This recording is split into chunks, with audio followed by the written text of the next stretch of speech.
Greetings everyone and welcome back to the TFT Perspective. Viewers, there was a news just came yesterday in which it was mentioned by the BBC that there were some Yemeni arm traders who were selling equipment on social media platforms, particularly X, which is currently owned by Elon Musk. In that report, they mentioned specifics and its details concerning the weapons like AK-47, like some HE grenades, as well as there was a small line which mentioned that around a Glock pistols worth $900 each were being sold there as well, and particularly those Glocks were mentioned as if they were made in Pakistan, and there are allegations concern that. And in that news report, X was completely criticized, and as a social media site, it's a responsibility to not publish such content or to eventually moderate over them. That came into question. So today we have with us Mr. Waqar K. Korvi, and we're going to learn a few things concerning the illegal arms trade, as well as why suddenly West has come up in an agreement to check social media platforms in order to curtail these surrounding issues. So Mr. Waqar, the news report which came yesterday, it was first pioneered by Times Now, and then BBC further elaborated over it, and then there were controversies surrounding X. So when it comes to free speech, just like what Elon Musk mentioned, and in that whole project, we remember back in 2022 when he fired a lot of former Twitter moderators who used to moderate content and get rid of hateful comments or such things. So is it primarily that domain that there are less moderators now on X, or is there something else? Because these two X accounts which were mentioned, which were tweeting in Arabic, they were also verified. I think one is, of course, to do with the misuse of social media platforms. And we've seen it, even Christchurch, assassination. The guy was able to broadcast it live. It was live stream on Facebook. And same is true for X. If you look at, but I think X has been selective about, let's say, about atrocities in Gaza. I think it's not been given that coverage. Even if you go on Facebook, other, platforms, you will find that if you mention anything related to Palestine, Israeli conflict in a certain, let's say, with a certain angle, that the post will be either removed or you'll be given a warning. So they have been very selective. But I think here there is responsibility ultimately lies with the X platform, that illegal arms are not sold. We had heard that it was basically the dark web which was used, cryptocurrency. But now if it is happening right on open source X, then I think it is very, very alarming.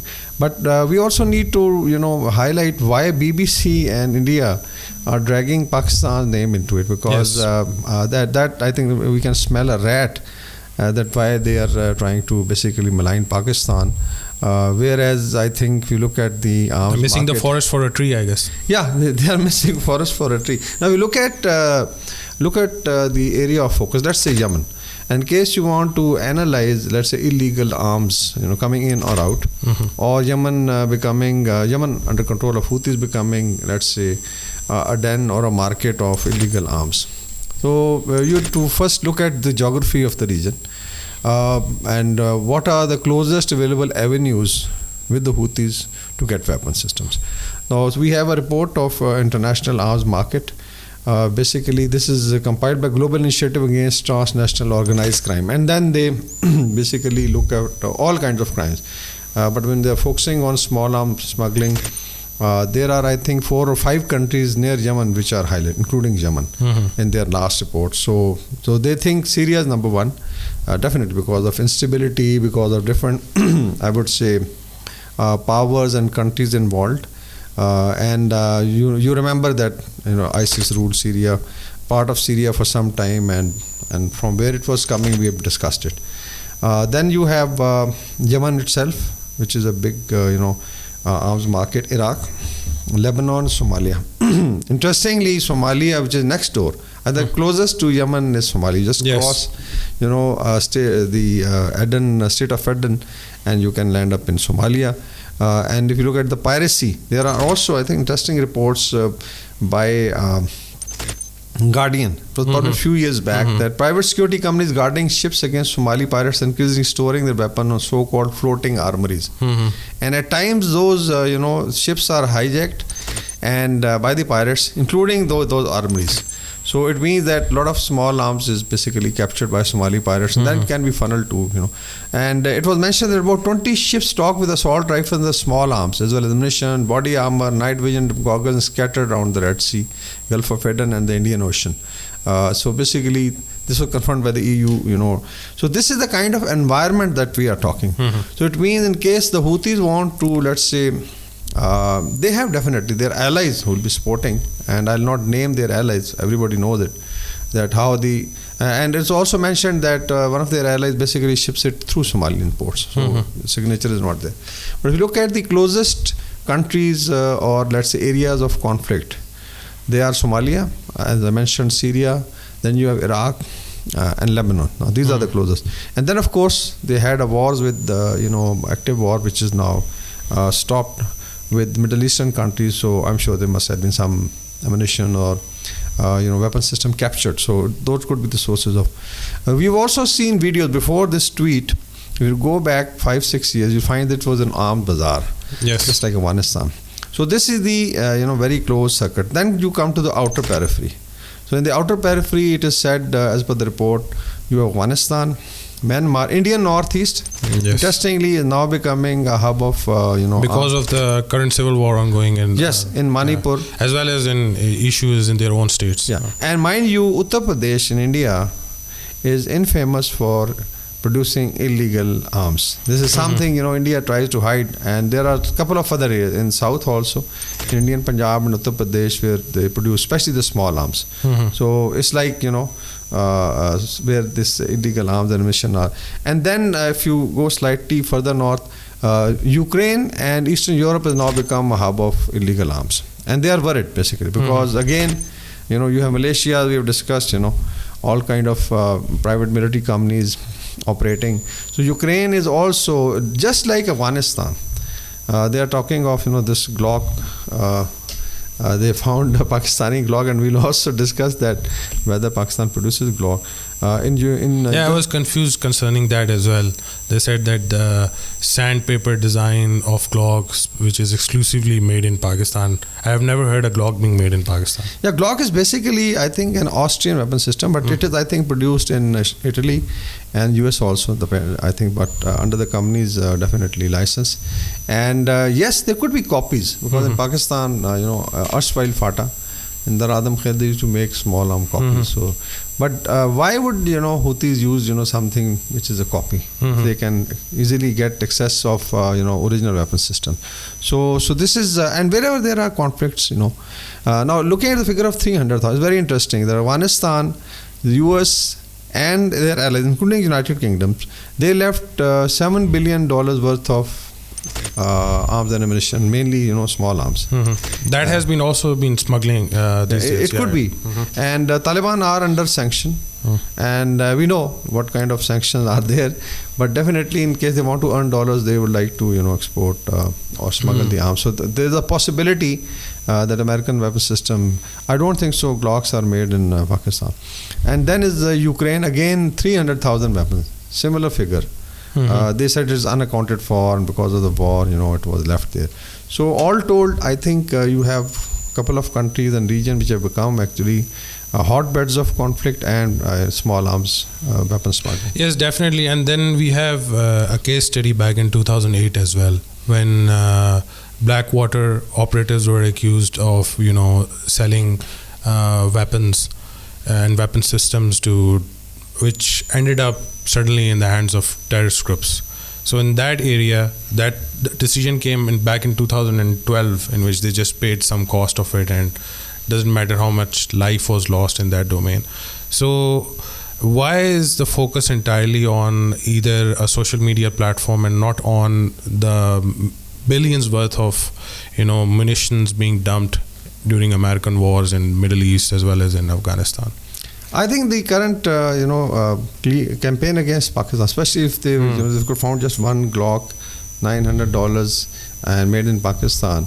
Out of all the billions of weapons, they could have just mentioned M16s, then AKs made in Russia. Yeah, why they should do it? Yeah. Because I think there is an agenda also. Now, if you look at and if BBC is doing it and India is doing it, so definitely, as I mentioned, if a cockroach is trampled by a rhino in Madagascar, ISI will be blamed by BBC and Indian channels. We have also seen some diplomatic activity in Pakistan in these days. Look at the timing is very important. Why at this time BBC is blaming Pakistan?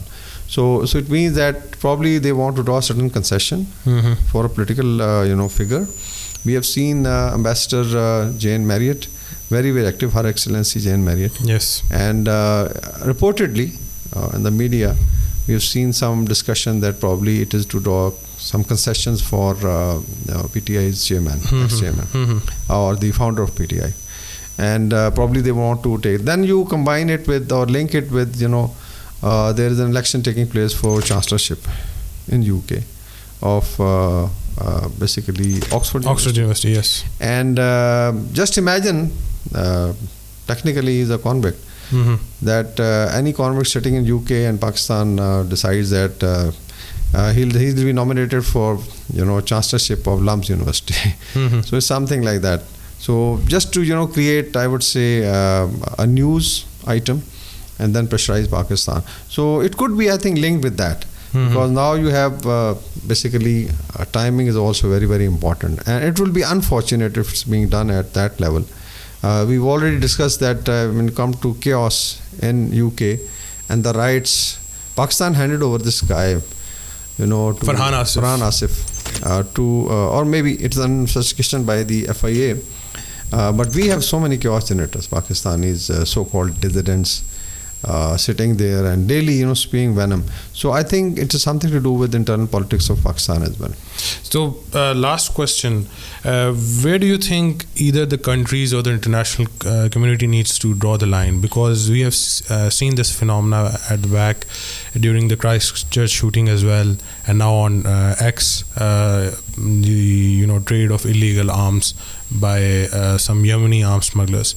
So when it comes to hate speech and creating a hostile environment for different minority groups or anything, every country has their own policy and their law and how they handle social media and its responsibility and whatnot.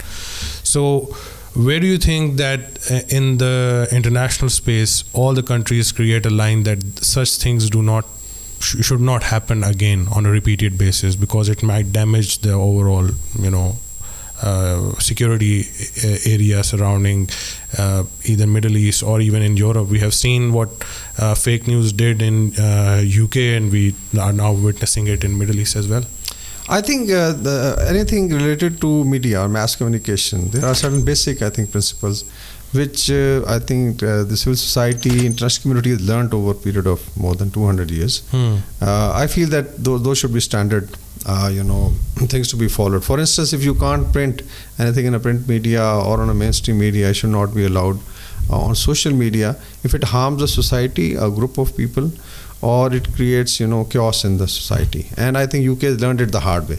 Now, if it comes to, for instance, you cannot advertise illegal arms in Guardian, yes, or BBC or CNN or NDTV or any Pakistani channel.